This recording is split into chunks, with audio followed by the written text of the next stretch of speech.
Vitamin B12 મિત્રો, આ vitamin વિશે આપણે બધાએ સાંભળેલું છે. આટલું મહત્ત્વનું શું કામ છે? આ વિટામિનનું આપણા શરીરમાં શું કામ છે? વિટામિનની ખામી શરીરમાં થાય તો આપણે એનાથી શું લક્ષણો દેખાય છે? અને એવો કયો ખોરાક છે જેમાંથી આપણે વિટામિન B12 પૂરતા પ્રમાણમાં મળી રહે છે?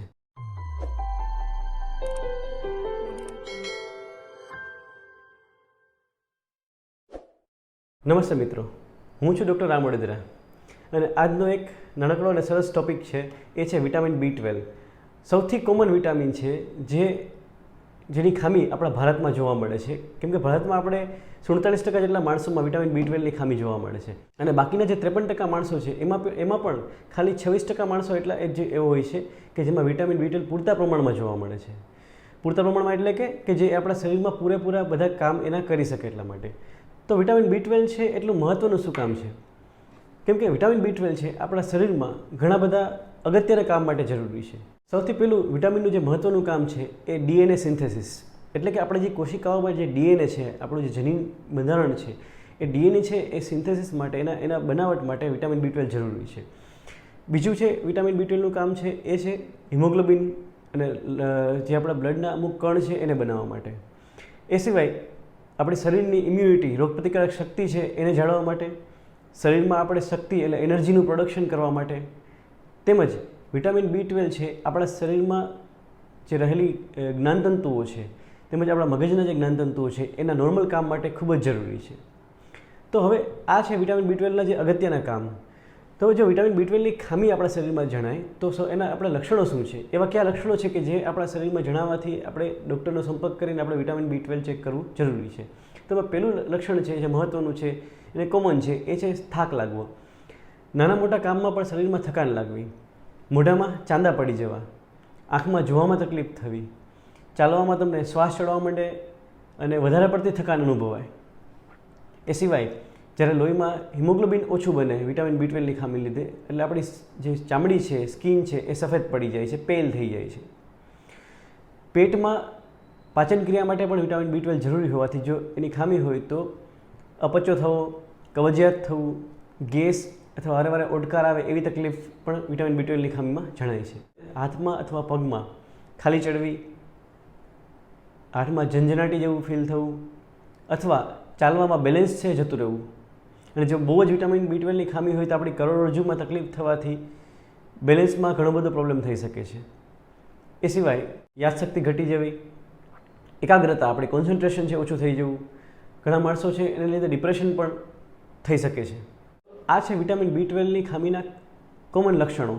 જો આ લક્ષણો તમને જણાય તો વિટામિન B12 નજીકની લેબોરેટરીમાં ચેક કરવું જરૂરી છે.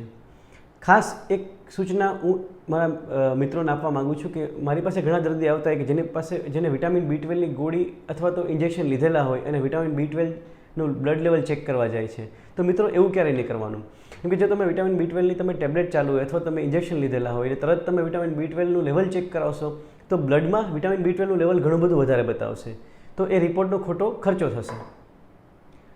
વિટામિન B12નું આપણા શરીરમાં નોર્મલી કેટલી જરૂરિયાત છે? તો એક દિવસમાં આપણે શરીરમાં 2 થી 4 માઇક્રોગ્રામ પર ડે વિટામિન B12ની જરૂરિયાત હોય છે અને નોર્મલ વિટામિન B12નું આપણા લોહીમાં લેવલ છે 200 થી 300 પાઇકોગ્રામ પર ml. તો વિટામિન B12ની ખામી ક્યારે તમને દેખાય? જો એનું લેવલ છે આપણે 200 થી નીચે જતું રહી તો વિટામિન B12ની ખામી આપણે કહીએ છીએ. અથવા તો જો એનું લેવલ બોર્ડર ઉપર હોય પણ તમને B12ના લક્ષણો જણાતા હોય તો પણ આપણે એની ટ્રીટમેન્ટ કરવી જરૂરી છે. જો વિટામિન B12ની ખામી ગર્ભવતી મહિલામાં હોય અને જો એની ટ્રીટમેન્ટ ન કરવામાં આવે તો જે નવજાત શિશુમાં મગજની ખોડખાપણ, પરમેનન્ટ ખોડખાપણ થવાની શક્યતા રહે છે, તેમજ એનો જે વિકાસ છે એ પણ નોંધાઈ જાય છે. એટલે ખાસ જે ગર્ભવતી મહિલા છે એના B12 ચેક કરી અને એને B12ની ટ્રીટમેન્ટ કરવી ખાસ જરૂરી છે. એ સિવાય વિટામિન B12 છે એનું દર વર્ષે ચેકઅપ કરવું અમુક માણસો, અમુક પેશન્ટમાં અમે કહેતા હોય છે. એમાં ખાસ કરીને જે પેશન્ટ છે ડાયાબિટીસ છે અને જે મેટફોર્મિન નામની દવા ખાતા હોય છે એને એન્યુઅલી એટલે કે વર્ષે વિટામિન B12 છે ચેક કરવું જરૂરી છે. એ ઉપરાંત જે માણસો ડિપ્રેશનની દવાઓ ખાતા હોય છે, જે માણસો આલ્કોહોલ કે દારૂનું સેવન કરતા હોય, જે માણસો સ્મોકિંગ અથવા તો ફાંકી કે તમાકુ લેતા હોય છે, એવા લોકોમાં પણ દર વર્ષે વિટામિન B12 ચેક કરી અને એને ટ્રીટમેન્ટ કરવી જરૂરી છે. હવે એને આવશે એની ટ્રીટમેન્ટ. જો તમારા શરીરમાં વિટામિન B12નું લેવલ ઓછું હોય તો તમે નજીકના ડૉક્ટરને બતાવી અને તમારા વિટામિન B12ના લેવલ અને લક્ષણો પ્રમાણે તમારી ટ્રીટમેન્ટ ચાલુ કરવી જરૂરી છે. હવે વિટામિન B12 છે એની ટ્રીટમેન્ટ તો આપણે ખબર છે કે આમાં વિટામિન B12 સપ્લિમેન્ટ આપવાનું છે, પણ મેઇન વસ્તુ છે વિટામિન B12 આપણે ન ઘટે એના માટે આપણે શું કરવું? તો એના માટે આપણે ખોરાકમાં વિટામિન B12 કયા ખોરાકમાંથી પૂરતા પ્રમાણમાં આપણે મળી રહે એ જોવાનું જરૂરી છે. કે જે લોકો માંસાહારી છે, જે મચ્છી, મટન, ચિકન એવો ખોરાક લે છે, એ લોકોને વિટામિન B12 છે પૂરતા પ્રમાણમાં મળી રહે છે. તો આ એક સૌથી ઇમ્પોર્ટન્ટ અને સૌથી મહત્ત્વનો વિટામિન B12નો સોર્સ છે. પણ જે લોકો માંસાહારી નથી અને શાકાહારી માણસો છે તો એના માટે વિટામિન B12નો સોર્સ શું છે? તો પહેલી વસ્તુ, જે લોકો એગ્સ ખાય છે, ઈંડા ખાય છે, તો ઈંડામાં પણ વિટામિન B12 છે આપણે મળી રહે છે. ખાસ કરીને ઈંડાના જે પીળો ભાગ છે, તો તમે એક ઈંડું ખાશો તો તમારે એક દિવસનો 15 થી 20% જેટલો વિટામિન B12 તમને મળી રહેશે. હવે ઈંડા પણ તમે નથી ખાતા અને તમે શુદ્ધ શાકાહારી છો તો શુદ્ધ શાકાહારી માણસો માટે સૌથી મહત્ત્વનો જે ખોરાક છે વિટામિન B12 માટે એ છે દૂધ અને દૂધની બનાવેલી બધી પ્રોડક્ટ, એટલે કે દહીં છે, પનીર છે, માખણ છે. તો દૂધની વાત કરું તો મિત્રો, તમે 1 ગ્લાસ એટલે કે 250 ml જેટલું દૂધ પીવાથી આપણે એક દિવસનો 50 થી 70% જેટલો વિટામિન B12 આપણા શરીરમાં મળી રહે છે.